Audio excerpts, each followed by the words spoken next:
أعوذ بالله من الشيطان الرجيم. بسم الله الرحمن الرحيم.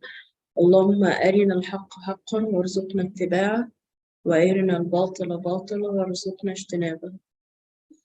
لا إله إلا أنت سبحانك إني كنت من الظالمين. اللهم صل وسلم على محمد.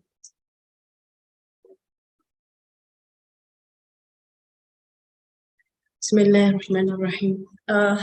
Assalamu alaikum everyone. Thank you for coming. We're discussing the 19th word. It's actually kind of a continuation of the last word, or will kind of build on the last word. We're discussing the messengership of Muhammad. It's a very exciting topic, and I'm not sure how to start, so I'm going to give it a try.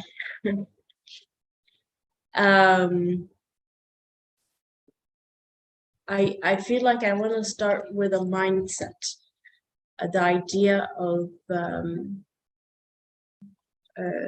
being really honest with myself and asking, what do I really need? If so far we're talking about that I'm not here by accident, I'm a created being, everything is here on purpose or by purpose. Now, what's next? What do I do from here?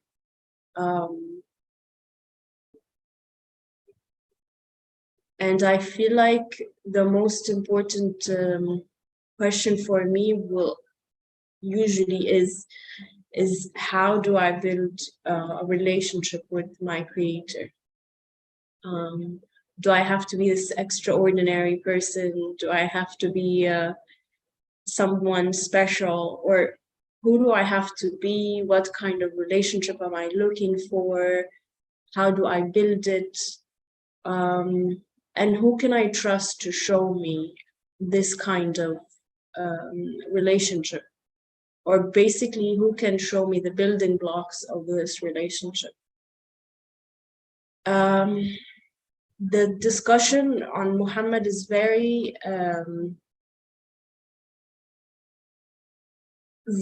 ambiguous because there's so much I don't know and so much I think I need to know. So many things that I've been taught that I, attach to Muhammad, how he is, who he is, but nothing really personal between me and him. What does his name mean to me? Where does he come from? And all these kind of stuff, like who is he to me personally? And I'm hoping that through our discussion, this kind of clears up in order to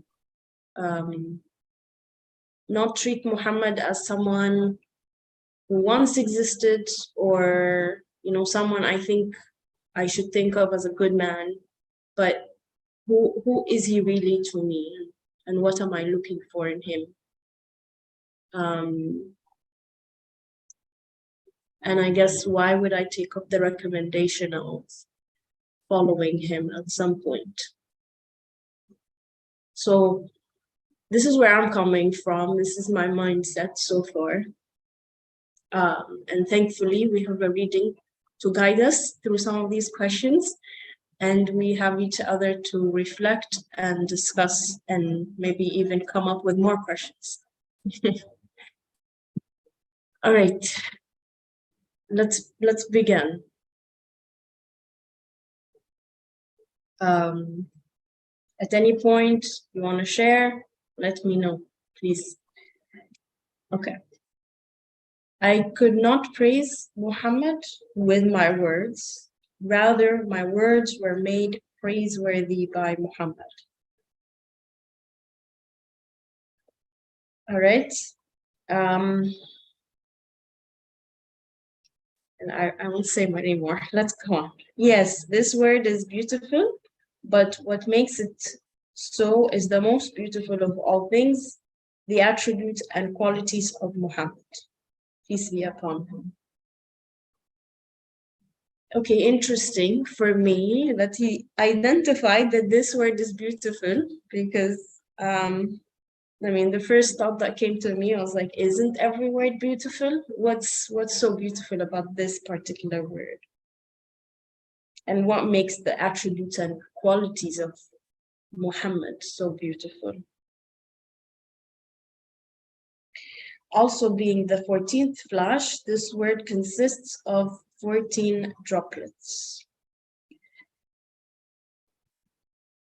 All right. First droplet. There are three great and universal things which make known to us our sustainer. Okay, so now there's a sustainer. He's being known to us through three things. The first thing, one, is the book of the universe, a jot of whose testimony we have heard from the 13 flashes, together with the 13th lesson from the Arabic risale-i. Another is the seal of the prophets, peace and blessings be upon him, the supreme sign of the book of the universe. Sorry.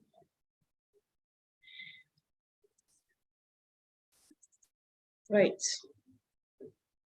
The other is the Quran of mighty stature. Now we must become acquainted with the seal of the prophets, peace be upon him, who is the second and articulate proof, and must listen to him. Okay. I liked three things in this paragraph. I like the idea that there are three great and universal things. It's almost like saying you're never going to be out of resources to understand or to know your sustainer. That's one. Number two, one can help you know the other. I hope I'm right so far, but this is what I'm getting. And I feel comfortable in the idea that they're all pointing to the same thing. The second thing I like about this paragraph is the phrase seal of the prophets. And I'm interested in the word seal, and I'm hoping to understand it with you guys. What does it mean? The seal of the prophets. And what does that tell me? If something has a seal, what does that mean? Yeah. And then I guess finally my last question would be the word listen to him.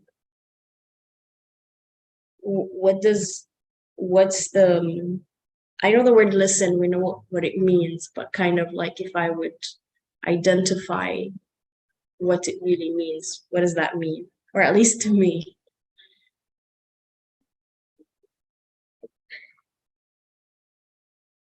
Okay. I'm ready to hear from anyone. If you want to share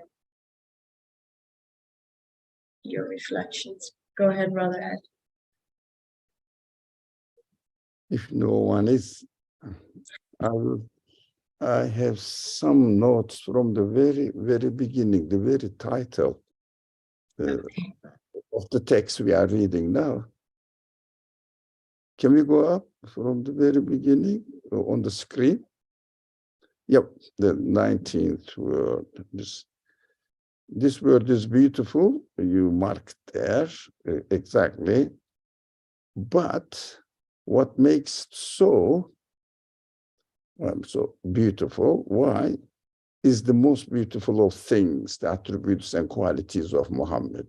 Of course, this is a concluding statement and needs to be explained.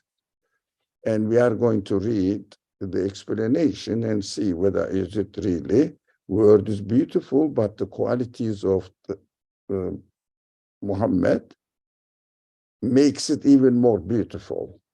Interesting.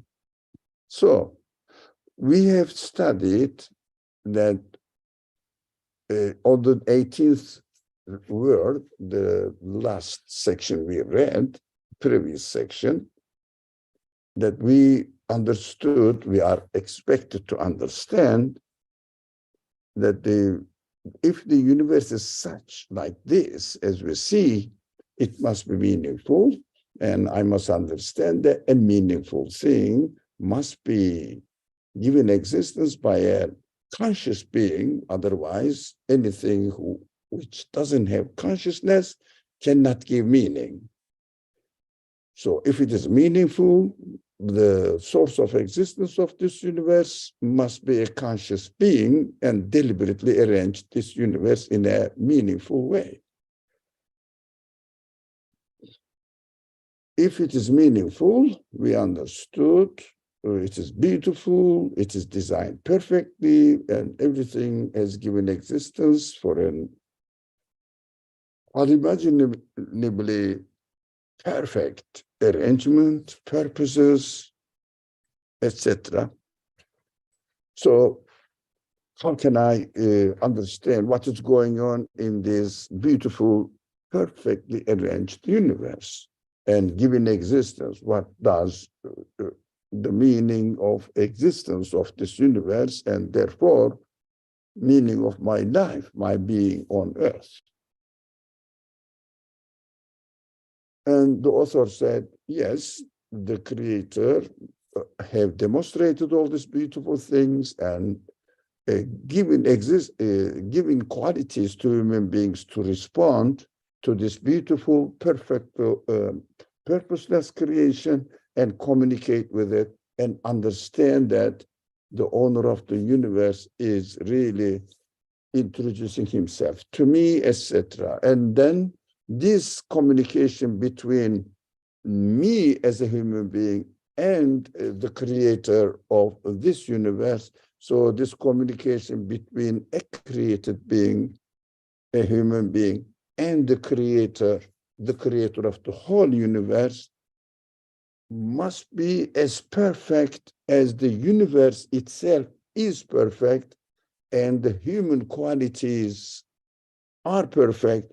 So these human qualities must be as much as possible at the highest level, must be represented in this communication. And this is only possible through the message that the creator of the universe sends and the one who practices this universe, this message in the universe and executes the most perfect communication as it deserves to be performed by the messengers, representatives of this message, and between these messengers and the creator. Now, of course, who is the messenger for me now? This is a follow-up question, definitely, inevitably. And the author said, now it is time that we understand, apart from the necessity of messengership, the institution of messengership within the human race, human beings, and it is time, who is this prophet? Of course, we may think that in order to understand who can be the prophet, only is possible, the messenger, only is possible, I have to see, we may think in this way. I have to see the person and see what or how he is receiving the message from the Creator and responding back. We have to ask this question to ourselves. Even I was next to the prophet, would it be possible to see that he is the messenger receiving the message from the Creator?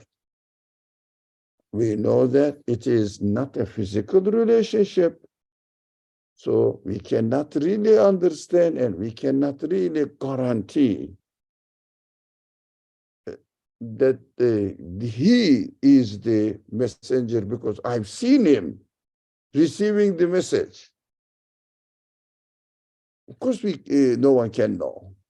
What we can know, his life, observing his life, and the message he brought to us, and see whether this message and his life really appropriately, perfectly explaining the purpose of existence of this universe.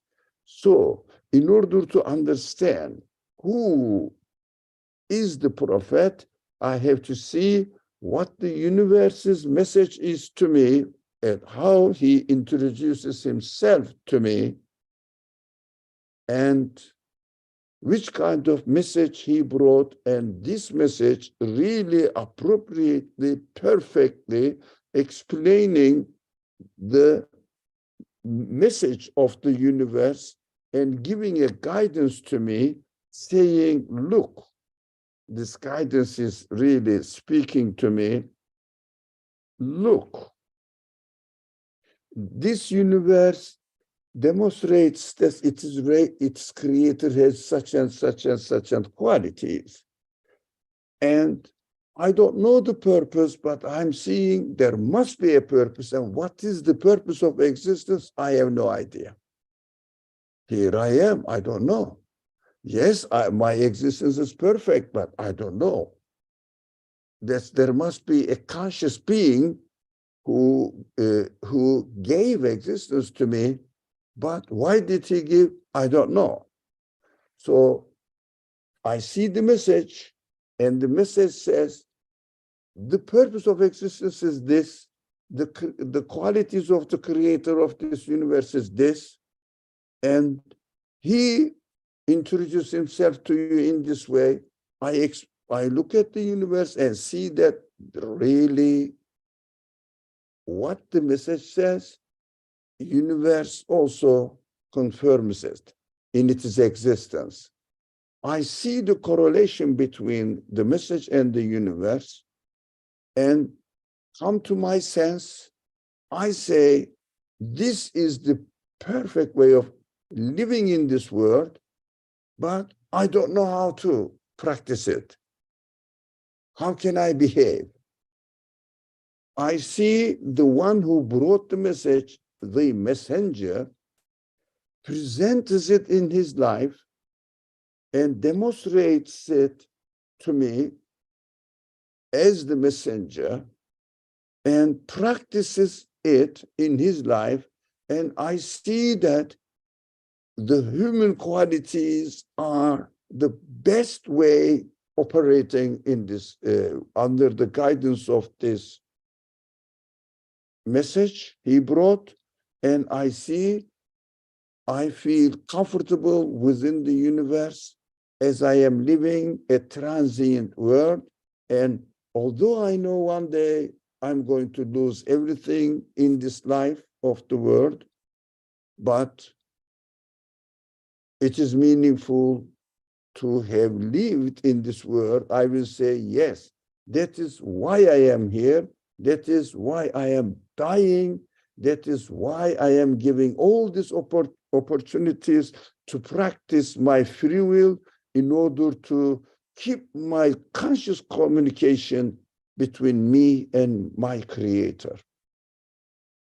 That's a perfect arrangement. His life is a guide for me, and I see that three of them are working together, complementing each other, confirming each other perfectly. the universe, meaning of the universe, the message, meaning of the message, and the representation of the teacher, the messenger, and my feelings says, yes, it is worth living with this consciousness, with this awareness. Three of them are perfectly matching with each other, confirming each other, harmoniously functioning in this way. This is what this word, the difference between messengership, the institution of messengership, and why Muhammad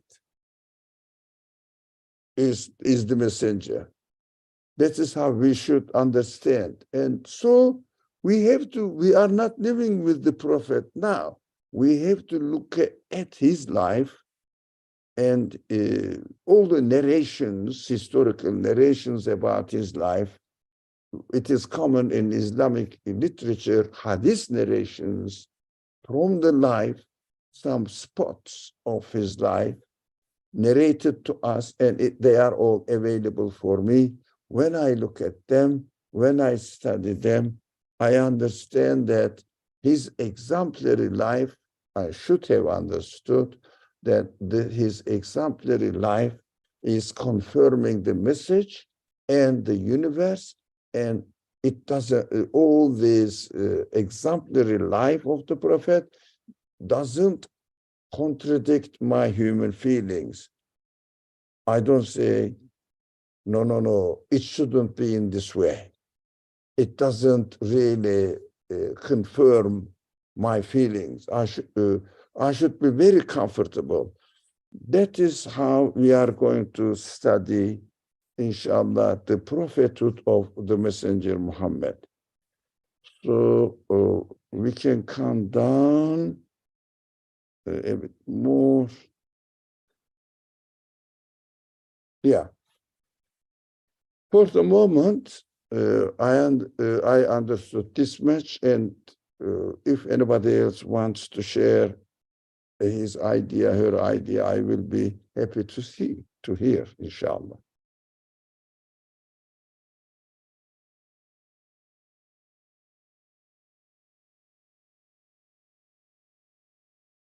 Thank you. All right.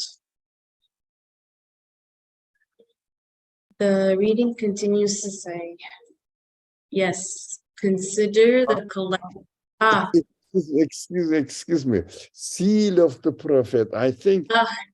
I thought we were gonna go back to it, but yes, please go ahead. Okay. You highlighted seal of the prophet. I understood that you wanted to discuss about it and make it more clearer as much as possible. So we are reading here that the subject is about the messengership of Muhammad alayhi salatu wasalam. Peace and blessings be upon him. Why seal of the prophets? Because when we see that, if we see that, Muhammad must be the representative of the message on earth in the form of a teacher for humankind. But we have to, at the same time, Muhammad is the prophet of this age, our age. But he's not the only prophet. There were people lived before him. How many people? How many generations? We don't know. No one knows. But these people, didn't they? Was there not any prophets for them? Text says, Prophet Muhammad is the seal of the prophets, plural. There were other prophets as well before him. He is not a new one thing. No, it is a chain of prophethoods. So far we see, he says, I am the seal of the prophets. Or the message also says, in the message, God says, you are the seal of the prophets. Of course, when we confirm that, if we can realize that Prophet Muhammad must be employed and educated, trained as a teacher for mankind, so other people before him must also have such prophets. But why the Quran, the message says, the message of the Quran says, he is the seal. We will see if he is the seal or not. Why? How are we going to see it? Because there must be another generation, and there must be another prophet. Why not? So the Quran says, no, there is no need for another prophet anymore. Why? Now we have to be careful. Why? Because Quran, the message of the Quran is the final one. Why? How do we know? Who can guarantee there will be no more message? The final one, because the key explanation of the universe, this is a very sensitive subject, by the way. You may hear other interpretations, other ways of interpretation of it. But my preference is this. Personally, I'm sharing my conclusion. The core message, which is simply La ilaha illallah, and human feelings are summarized in the narration of all sorts of human feelings represented in the Quran by narrating different prophets' life experiences to our attention and teaching us each prophet represents the one part of human feelings, human qualities, and presents to us, I understand the human quality must be in this way, must be practiced in the example of this prophet mentioned in the Quran. All of the messages boils down to La ilaha illallah. So the final conclusion of the message of the Quran is La ilaha illahu. There is no other way of saying it. Main formula of the universe, or meaning of the universe, La ilaha illahu.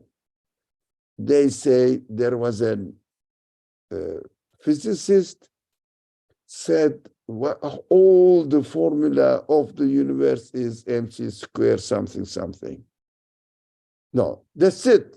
You can explain everything in this way. Of course, this is how the universe is working. This physicist's formula, fundamental formula of the universe. Of course, the meaning of the universe is formalized in La ilaha illahu. This is a very short statement. That is explained in this way. We don't expect any way of explaining the universe apart from La ilaha illahu.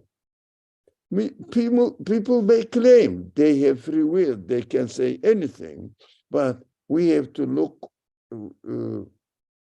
into the suggestions by other philosophers, other people, whether it really explains the purpose of the universe in a best way or better way than La ilaha illahu. If there is a possibility, there must be another prophet coming. There must come sometimes.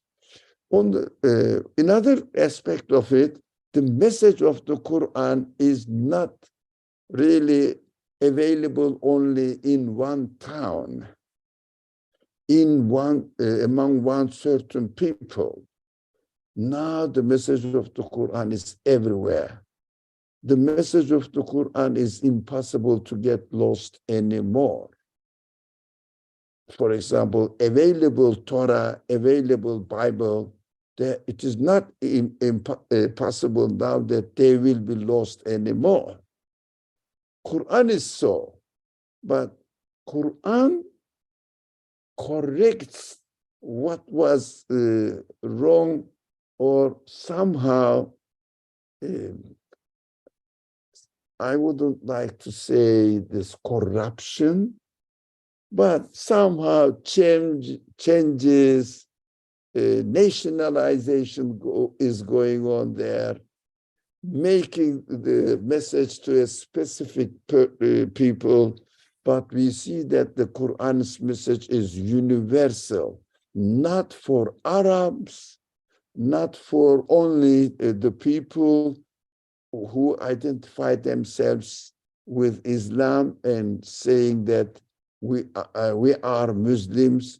For only Muslims, Quran speaks to human feelings, human quality in general.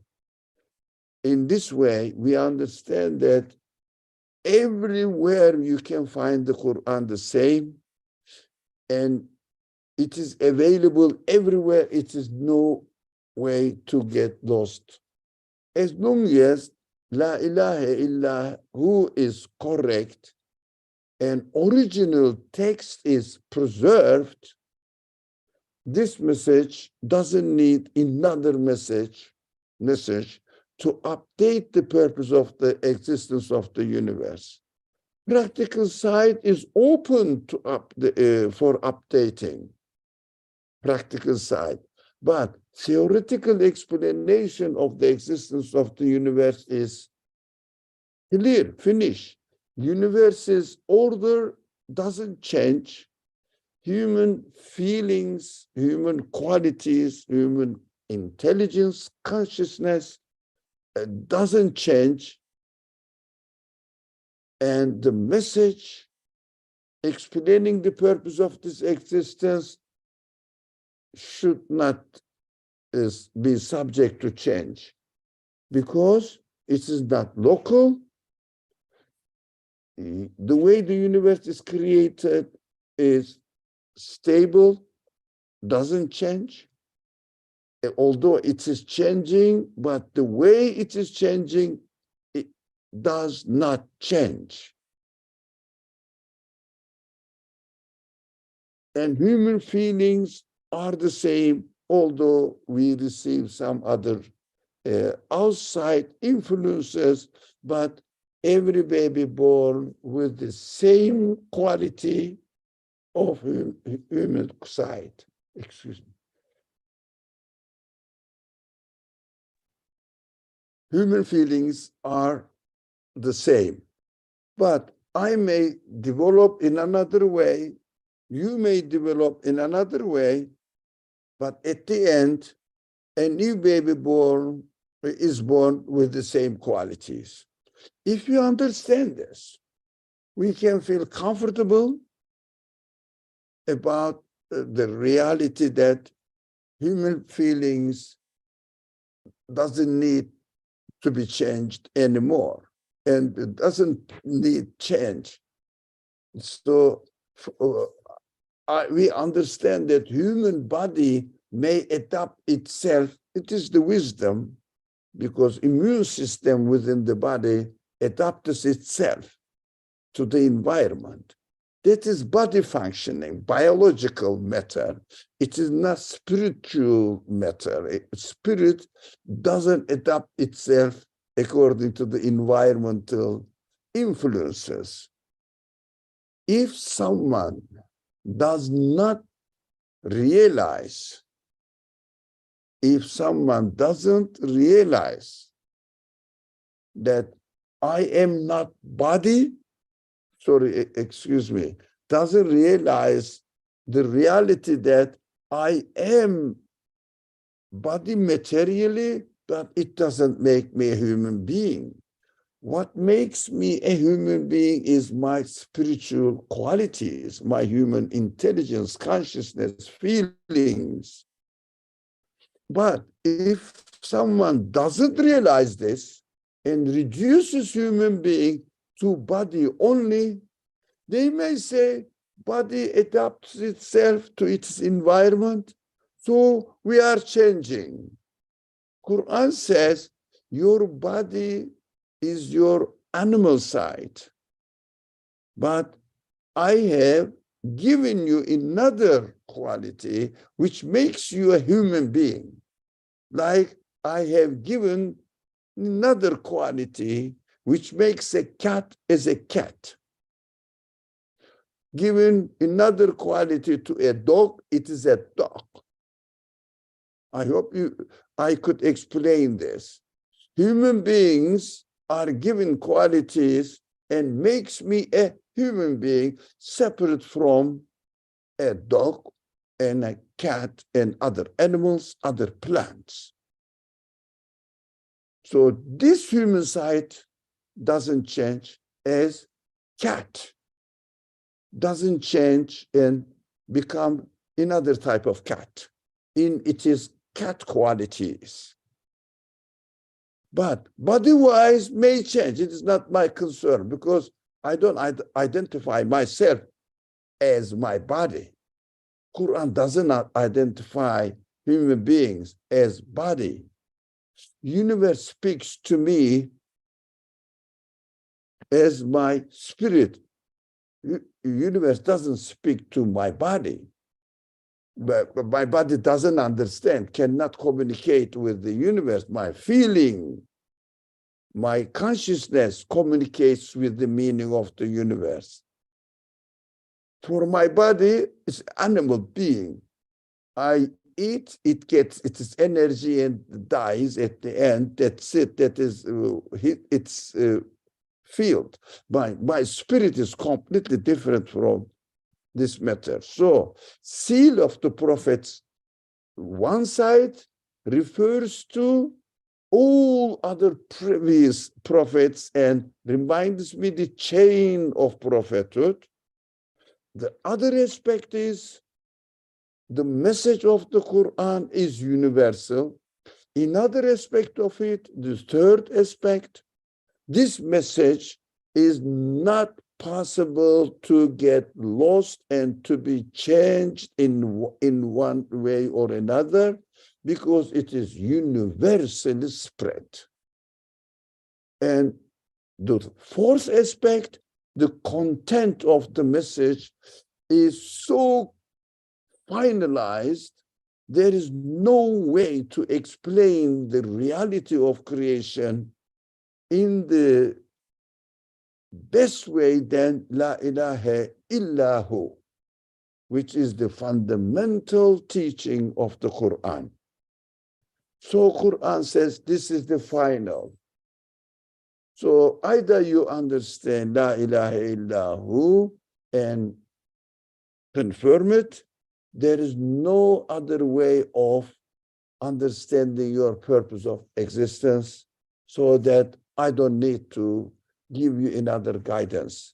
And it is not possible that the Quran may get lost in the future. As long as these four qualities are preserved, but I don't see there will be a need for another message. And these four qualities are so fixed, so constant. I have no reason why not to say that Quran's message must be the final. Everything is obvious out there. Universe, me, and the message itself, and the representative of the message. And it is narration to me everywhere is available.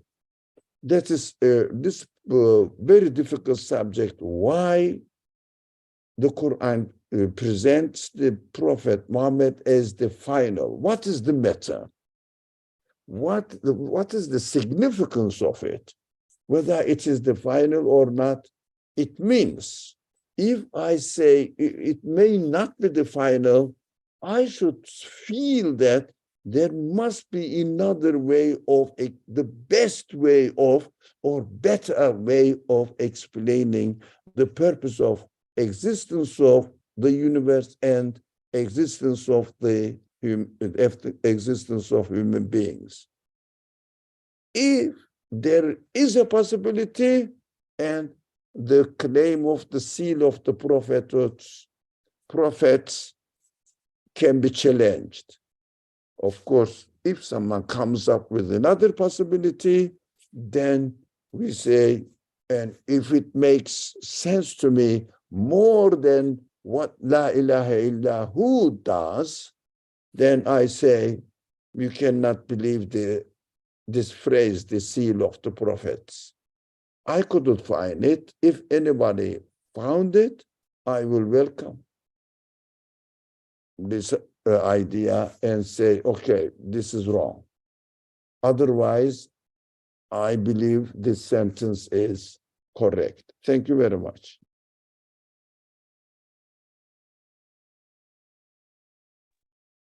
Thank you. A very random question. Let me know if it's too irrelevant. I'm seeing that for most of the prophets, the focus was on the message, the focus was mostly on the message. But when we talk of Muhammad, we're not only going to talk about the message, we're also going to talk about him. It's almost like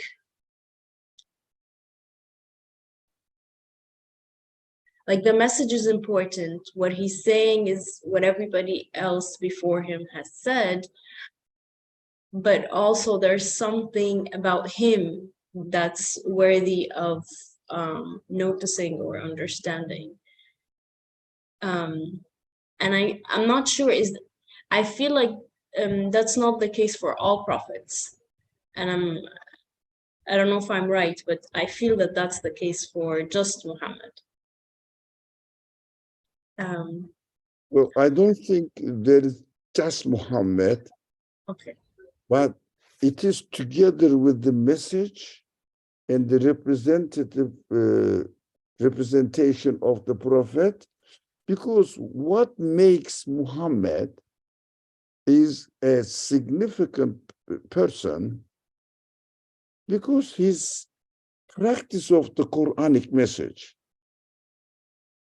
So when he practices the Quranic message, of course he does, within his own historical context. It is inevitable. He is a man. He's a created person. He cannot do anything else but live within his own living conditions. These living conditions must be borne in mind in his life so that all the narrations arrived to us so far, nothing but narrations about the sayings and practices of the prophet within his lifetime. You cannot say that he lived in 21st century at the same time.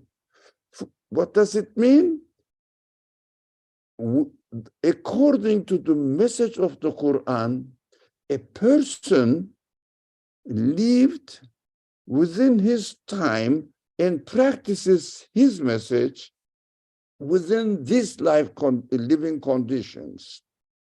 Now, I think this point is, I couldn't explain maybe, but this is very important. He's putting into practice of the message of the Quran within his lifetime. But our duty is, if this universal message is practiced within this living conditions, this must be the ideal way of practicing the message of the Quran within the conditions of Prophet's time. In this way, I have to update the practice according to the living conditions of my 21st century. But the message is the same. For example, in the Prophet's time, I have to show, no, not I have to. Quran shows and the Prophet speaks how a creation of camel is a perfect example about the description of the creator of the universe. I have to come back to my life. Now, I have to take the best and simple example in my living conditions. What is that? The best and simple example is not the camel in New York, but squirrel, especially dogs, birds, food. The best example. Quran keeps giving example of dates, palm dates.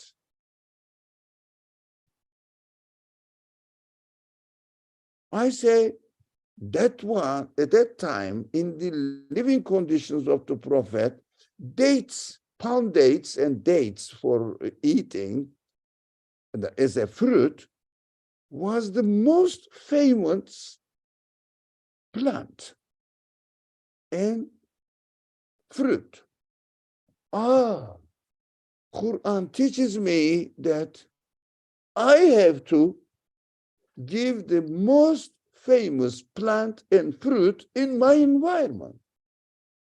Maybe in my environment, the most famous, what is that? Maybe apple tree, plum tree. But ultimately, palm dates and camels represents the La ilaha illahu in the same way as dogs and apple trees represents La ilaha illahu in the same way.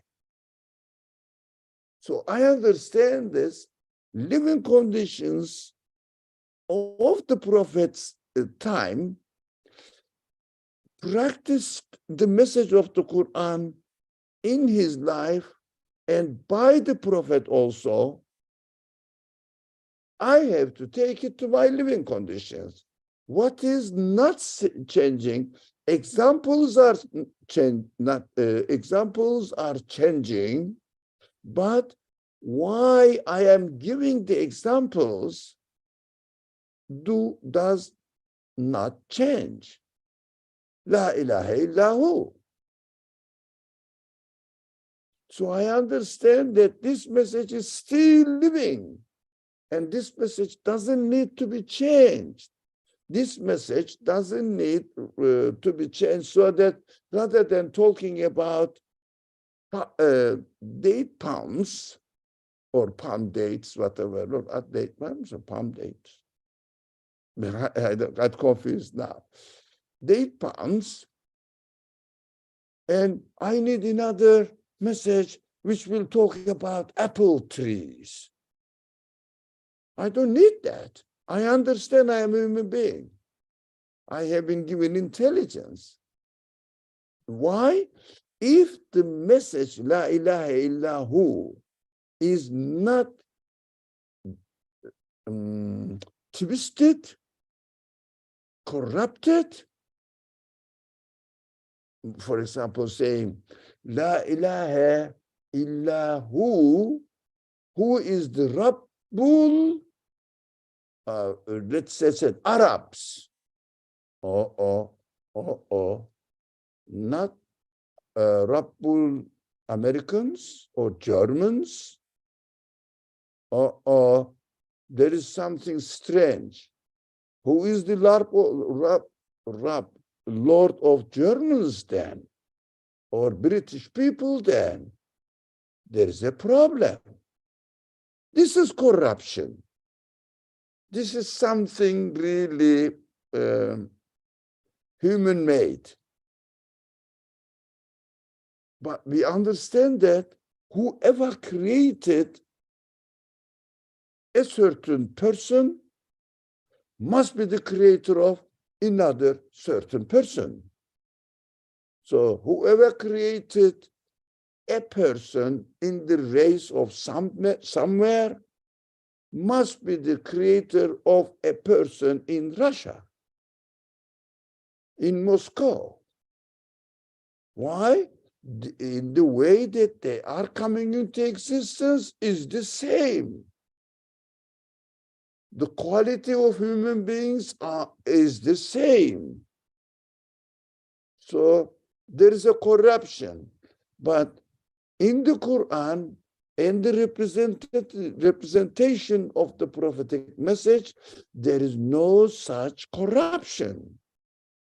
So we say the prophet, it must be the seal of the prophets because the message, the core message is not corrupt, and also the conditions of the word is that doesn't allow that this message may be corrupted. Doesn't allow that. I think it is somehow clear, inshallah. If not, we just have a problem. As if a self-claim, the seal of the prophets, Quran says he's the seal of the prophet, so must be seal of the prophet. Why? Because Quran says so. It is a vicious circle. It doesn't make sense. But I have to understand why Quran says so, how I can really realize it in my practical life. That's it.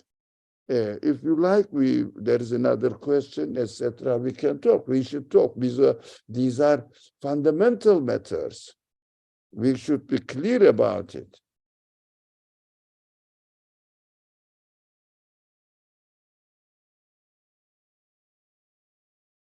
Thank you. Any questions from anyone? All right. I will read this paragraph and then we can discuss it, inshallah. Yes, consider the collective personality of this proof. The face of the earth has become his mosque, Mecca his mihrab, and Medina his pulpit.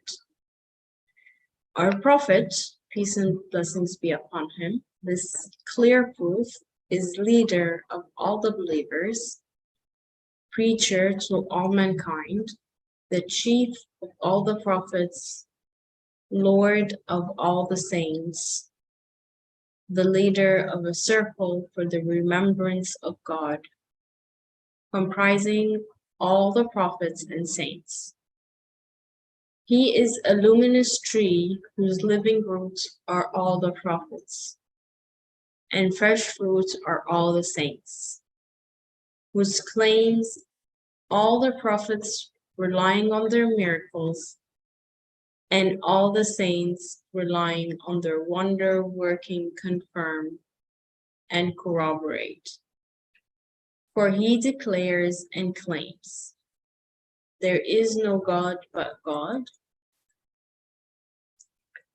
and all on left and right, that is, those luminous reciters of God's names, lined up in the past and the future, repeat the same words, and through their consensus, in effect declare, you speak the truth and what you say is right. What false idea has the power to meddle in a claim which is thus affirmed and corroborated by thousands?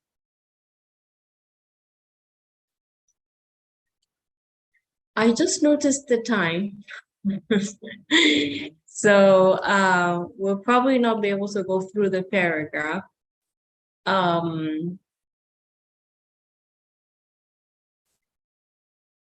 But maybe we can discuss this idea of collective personality, and then we'll leave the analogy of the luminous tree for next time.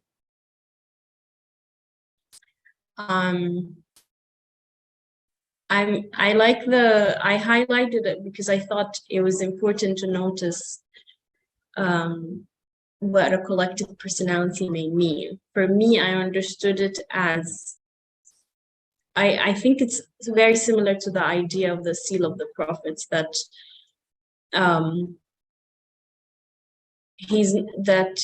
this personality of Muhammad is not something independent of everyone that came before him. And that when he studied as someone, as a representative of both the message and the prophets.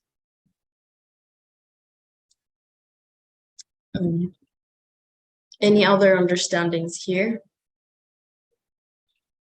Yeah, another aspect of it, as you said, it is one aspect, and another aspect, collective personality means, for example, a professor, I'm thinking of an example to make it somehow we can visualize it better. Professor is teaching chemistry and saying, if you do this and this and this, combine it, get together, or burn it, or keep it warm and cold, etc., and then you will understand that another combination of molecules start occurring in another formulation or combination, and the matter will become soft, or you can make out of this kind of productions, and it becomes available. Give us the theory, and then goes to the lab and demonstrates in the laboratory and really shows it exactly what, as he said, and apply it to the production, and this material it demonstrates that this material can be seen clearly in the production, functioning perfectly. Three aspects are here: theory, lab demonstration, and production. In summary, I could think this. I couldn't think another example which will really make four. The four examples at the same time. Now, collective personality, it came to my mind, but this is not a claim that the other ways of understanding is wrong. That at all. This is my quick thought about it. We cannot think of the Prophet Muhammad in terms of a person alone, a prophet alone. We cannot separate him from the Quranic message. We cannot separate the Quranic message from the demonstration of the Quranic message in the form of universe. We cannot separate the universe from the human feelings which are able to communicate with the universe. So the chain goes this: my human feelings and the demonstration of the meaning of the universe and the explanation of this demonstration of the qualities of the universe and the purpose of this demonstration as explained in the Quran, and it is practiced by the Prophet in his life. All these four channels are working in harmony with each other and makes the personality of the messenger Muhammad or messengers. This is why the collective personality of the Prophet cannot be separated from all these four elements at the same time. We cannot really study the life of the Prophet Muhammad without bearing in mind the teachings of the Quran, without bearing in mind how I should understand the teaching of the Quran, that it must be understood alongside with the witnessing of the universe, and it must be presented to me in the satisfactory way that my human feelings will be able to confirm it. If someone brings a hadith narration which doesn't go along with the teachings of the Quran, impossible to believe. And there is an hadith narration which goes against the witnessing of the Quran, it is impossible to accept it. This hadith narration again contains something which contradicts human feelings, impossible to confirm that it can be the saying of the Prophet Muhammad at all, because his personality is not a human being alone, because we are not talking about animal side of Muhammad, it means body of Muhammad. We are talking about his mission as the Prophet. So Muhammad's personality is nothing different from any other man in his time or in our time. But what makes Muhammad? Because of his prophetic mission, the message he brought. So we have to keep in mind that this collective personality must work in harmony with each other. Otherwise, we cannot understand or we cannot claim that the personality of Muhammad himself is the perfect. Everyone is perfect in his creation. It doesn't make him a prophet. But in his lifestyle, representing the message in his life, acting accordingly, is the one which makes Muhammad as the messenger Muhammad. Thank you. It's very easy. If a person says, I am an engineer, his work, his performance of the work, and the production he brings to me proves that this man is an engineer. Otherwise, it doesn't mean anything to me that the person himself says, I am an engineer, so I don't know. I have to see the result. That is why we cannot really talk about the Prophet Muhammad as separated from the universe, the Quran, and human nature. Thank you. Thank you very much. All right, any questions here or reflections or understandings? All right, I guess we can end here and we'll continue our discussion next week. اللهم لا علم لنا إلا ما علمتنا إنك أنت العليم الحكيم.